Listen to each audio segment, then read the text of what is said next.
नमस्कार, एकमत पोस्ट में आपका स्वागत है। मैं हूं सर्वेश कुकरा। बीती रात को सरकार ने कुछ नई गाइडलाइंस जारी की हैं। दरअसल ए ग्रुप में कुछ और जिलों को शामिल किया गया है। कोविड की तीसरी लहर को मैं बात कर रहा हूं, ओमिक्रॉन का जिक्र है और केसेस बढ़ने के बाद में कई जिलों को और शामिल किया, जिसमें हिसार जिला भी शामिल होता है। काफ़ी लोगों को चीज़ें क्रिस्टल क्लियर नहीं थी, भ्रांतियां थी, उनको साफ करेंगे, दुरुस्त करेंगे। क्या चीज़ हम कर सकते हैं, क्या चीज़ नहीं कर सकते हैं, नई गाइडलाइन में सरकार की तरफ से क्या क्या हिदायतें हैं। मेरे साथ बात करने के लिए हाँसी के एसडीएम हैं डॉक्टर जितेंद्र अलावत। उनसे सीधी बातचीत करेंगे और उनसे पूछेंगे, सर जो नई गाइडलाइन आई है, खास करके मार्केट्स को लेकर इसमें काफ़ी प्रावधान है, तो हम चाहते हैं कि लोगों को स्पष्ट हो जाए कि ये हम कर सकते हैं, ये समय रहेंगे, किन किन पे चीज़ें लागू होती हैं और क्या चीज़ें हमें नहीं करनी है, जिनको अवॉइड करना है। सर्वेश जी, सबसे पहले तो मैं एकमत पोस्ट के दर्शकों को जो है ना सभी को नमस्कार करता हूं और आपके माध्यम से सभी से अनुरोध भी करता हूं कि कोरोना को लेकर सरकार काफ़ी गंभीर है। जो सरकार द्वारा समय समय पर हिदायतें जारी की जाती हैं, आप उनकी पालना करना सुनिश्चित करिए। मार्केट को लेके सर 6 बजे की टाइमलाइन रखी गई है कि 6 बजे के बाद में दुकानें बंद हो जाएंगी, तो उसमें क्या सभी दुकानें इसमें शामिल हैं, पूरे बाजार बंद हो जाएंगे, या कुछ दुकानों को रखा गया है कि वो एग्जाम्पशंस हैं जिसमें इमरजेंसी सर्विसेज हैं, मेडिकल शॉप्स हैं, या कुछ और हलवाई की बातें आई थी, चाय की दुकानें, इस तरह की जो दूध मिल्क प्रोडक्ट रखते हैं, उनके लिए एक्सक्लूजन रहेगा? अभी तक जो सरकार की हिदायतें हैं उनके अनुसार ये है कि सिर्फ जो इमरजेंसी सर्विसेज की दुकानें जैसे केमिस्ट शॉप है और मेडिकल की जो दूध की दुकानें, मिल्क की, वो दुकानें खुली रहेंगी। बाकी सभी दुकानें 6 बजे बंद हो जाएंगी। मंडियों के लिए क्या प्रावधान रहेगा सर, सब्जी मंडी के खुलने का, बंद होने का समय? वही शाम के 6 बजे बाद जो है ना सभी दुकानें बंद रहेंगी, तो उसमें सब्जी मंडी भी बंद रहेगी 6 बजे के बाद शाम को। फैक्ट्री के लोग भी पूछ रहे थे, जो फैक्ट्री चलाते हैं, फैक्ट्रियों के जो संचालक हैं, कि उनके लिए क्या गाइडलाइन है, क्योंकि उनका काम पिछले लॉकडाउन में बड़ा प्रभावित हुआ था। हालांकि लॉकडाउन आज नहीं है, लेकिन एहतियात बरती जा रही है। तो क्या फैक्ट्रियां जिस हिसाब से चलती थी उस हिसाब से चलेंगी, या उनमें भी कोई गाइडलाइन है? देखिए, सरकार की हिदायतें क्लियर करते हैं कि 6 बजे के बाद जो है ना दुकानें बंद हो जाएंगी।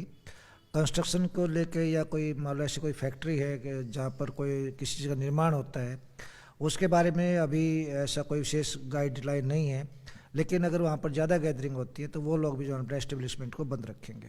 दूसरा सर, जो प्रोग्राम्स होते हैं, इवेंट्स होते हैं, मान लीजिए शादियों के जो समारोह हैं, जिनकी शादियां पहले से फिक्स हैं, उनके लिए नई गाइडलाइंस क्या कहती हैं? क्या वो थोड़े लोगों के साथ में शादी हो पाएंगी, रिस्ट्रिक्शन है, या हाफ कैपेसिटी के हिसाब से रहेगी, उसमें क्या गाइडलाइन है? अभी तक सरकार की हिदायत अनुसार कोई भी बड़ी गैदरिंग नहीं कर सकते हैं। किसी भी प्रकार की कोई भी बड़ी गैदरिंग नहीं होएगी। उसमें कोई संख्या रखी गई है सर? बड़ी को कितना बड़ा माना जाए, मतलब कितने लोगों से बड़ी समझी जाती है, कितने लोग से ज़्यादा नहीं आ पाएंगे? शादी की मैं बात कर रहा हूँ। अभी तक जो हिदायतें थी उसके अनुसार ये है कि कोई भी किसी प्रकार की गैदरिंग वो नहीं हो पाएंगी। उसके अलावा जो पिछले 5 तारीख की जो हमारी गाइडलाइन थी उसके अनुसार ये था कि अगर कोई किसी की मृत्यु हो जाती है तो वहाँ पर 20 आदमी जा सकते हैं, और शादी के लिए 50 आदमियों की जो है ना परमिशन की वो थी कि भी 50 आदमी शादी में जा सकते हैं। पॉलिटिकली सभाओं पे भी क्या कोई बैन रहेगा, या उनको सभी बंद रहेंगे। दूसरा सर ये है कि मार्केट्स तो बंद हो जाएंगी 6 बजे के बाद में, उसमें उसके बाद लोगों के लिए क्या कोई गाइडलाइन है कि लोग बाहर आ सकते हैं, सड़क पे जा सकते हैं, निकल सकते हैं? नहीं नहीं, वो तो देखो, लोग कोई आवश्यक कार्य हो तो सरकार पहले ही बार बार अनुरोध करेगी आवश्यक कार्य के लिए ही बाहर निकले, अन्यथा बाहर ना निकले। रात्रि का कर्फ्यू जारी रहेगा पहले की तरह 11 से 5 तक। तो अनावश्यक रूप से कोई भी बाहर ना निकले। जो भी बाहर निकलते हैं सभी से अनुरोध करूँगा चेहरे पे मास्क अवश्य रखें, सोशल डिस्टेंसिंग की पालना करें, और अपना दोनों वैक्सीनेशन जो सर्टिफिकेट है वो अपने फ़ोन में या मैसेज में ज़रूर रखें। समय पड़ने पर किसी भी अधिकारी के मांगने पर वो दिखाना होगा, नहीं तो कार्रवाई की जाएगी। केसेस भी सर अचानक से बढ़ रहे हैं, कुछ दिनों से मैं देख रहा हूँ, जो डाटा आ रहा है उसमें केसेस बढ़ रहे हैं। तो इस वक्त हाँसी की क्या पोजीशन है? केसेज लगातार बढ़ रहे हैं। हाँसी में भी जो है ना अभी केसेज आ रहे हैं। एग्जैक्ट फिगर तो अभी मुझे नहीं पता है, क्योंकि वो एसएमओ साहब से मैंने आज नहीं ली है। लेकिन पूरे हिसार में केसेस बढ़े हैं, जिसके कारण जो है ना हमारा जिला भी ग्रुप ए में डाला गया है, जो कि एक किस्म से रेड जोन कह सकते हैं। बिल्कुल रेड जोन में आता है, ग्रुप ए में शामिल हो गया है, और कुल मिला के काफ़ी सारे ज़िले इसमें रह गए हैं, 3 जिलों को छोड़ के। दूसरी बात सर ये थी कि तैयारियां किस तरह की हैं? अगर ये केसेस बढ़ते रहें तो प्रशासन के लेवल पे किस तरह की तैयारियां हो रही? हमारी तैयारियां पूरी हैं। अगर हम हादसे की बात करें तो हमारे यहाँ पर हमारा ऑक्सीजन जो प्लांट है वो चालू हो गया है। हमारे यहाँ पर बेड्स की भी जो है ना सुविधा है। और अगर कोई सीरियस मरीज आता है तो उसके लिए हमारे यहाँ पर एक वेंटिलेटर भी जो है ना अभी यहाँ पर है। तो उम्मीद करता हूँ कि स्थिति जो है ना हमारे लिए काफ़ी फ़िलहाल कंफर्टेबल है। भगवान ना करे स्थिति ज़्यादा एस्केलेट हो। बाकी अभी तक हम कोरोना की किसी भी वेव से निपटने के लिए पूरी तरह से तैयार हैं। मुझे लगता है कि अभी होम आइसोलेशन ही ज़्यादा है, ऐसी कोई नौबत अभी आई नहीं है। तो क्या कुछ कोई मरीज ऐसे हैं जिनको एडमिट किया गया है? सभी जितने भी अभी आए हैं जो पॉजिटिव, वो होम आइसोलेट पे ही हैं? अभी जो नॉर्मल मरीज होते हैं उनको होम आइसोलेट ही ज़्यादा रखा गया है। अगर कोई सीरियस मरीज है तो उनके लिए जो है ना अलग से जो है ना हॉस्पिटल में सुविधाएं हैं। और अभी कितने एडमिट हैं ये भी मेरे पास फ़िलहाल फिगर नहीं है। पिछले कोविड में हमने देखा सर, आपकी बड़ी अच्छी भूमिका रही थी और काफ़ी जिंदगियां बची थी, लोगों को एक राहत मिली। हालांकि काफ़ी लोग अनफॉर्चुनेट भी हुआ था, चले गए थे, लेकिन बहुत से लोग बचे भी थे। आप सुबह निकलते थे मंडियों में। तो क्या इस बार भी कोई सख्ती प्रशासन की तरफ से रहेगी, या आपको लगता है कि लोग अवेयर हो गए हैं, काफ़ी है, समझदार हो गए हैं? नहीं नहीं नहीं, देखिए मैं कहूँ पिछली बार मैंने बचाया था ऐसा कुछ नहीं है। लोगों ने खुद खूब मेहनत की थी हमारे अनुरोध पर और सभी इसी तरह से बचे थे। इस बार भी मैं चाहूँगा कि वो सरकार का पूरा साथ दे। जहाँ तक सख्ती की बात है तो मैं अभी भी समय समय पर चेकिंग करता रहता हूँ। 2 दिन पहले सुबह सुबह सब्जी मंडी में भी गया था 4 बजे। वहाँ भी मैंने जो है चेक किया था सभी को, सर्टिफिकेट के लिए जो है ना उनके चेक भी किए थे। और इसी प्रकार मैंने बस स्टैंड पे भी चेकिंग की थी। मैं मार्केट में भी घूम रहा हूँ। और जहाँ तक बात है हमारे ओवरऑल हमारे सभी प्रशासनिक अधिकारी जो है ना इस बात का पूरा ध्यान रख रहे हैं कि कोई भी व्यक्ति किसी भी प्रकार की लापरवाही ना करे। अगर कोई लापरवाही करता है तो उसके खिलाफ नियमानुसार कार्रवाई की जाती है। पिछली दफ़ा भी हमने सर ये देखा था कि जिन लोगों ने लापरवाही की थी उन पे मुकदमे भी दर्ज किए गए थे। तो उनका स्टेटस क्या है? क्या उन पे वाकई कार्रवाई होती है, वो चलते हैं, स्टैंड करते हैं, या उनको निरस्त कर दिया गया था? नहीं नहीं, मुकदमे जो दर्ज हुए थे वो मुकदमे चल रहे हैं। वो एक कानून की प्रक्रिया है, उसके तहत वो जो है ना अपने चलेंगे, उसमें कोई दो राय नहीं है। और आगे भी इसी प्रकार की सख्ती जारी रखी जाएगी। पिछली दफ़ा प्रशासन के लेवल पे भी इस तरह की चीज़ें हुई थी कि लोगों को जागरूक किया गया था, मास्क बांटे गए थे और तमाम चीज़ें थी, सैनिटाइजेशन टाइप की चीज़ें भी चली थी, कुछ संस्थाएं भी आई थी। तो क्या इस बार ऐसी कोई ज़रूरत महसूस की जा रही है, या फिर ये it is too early stage?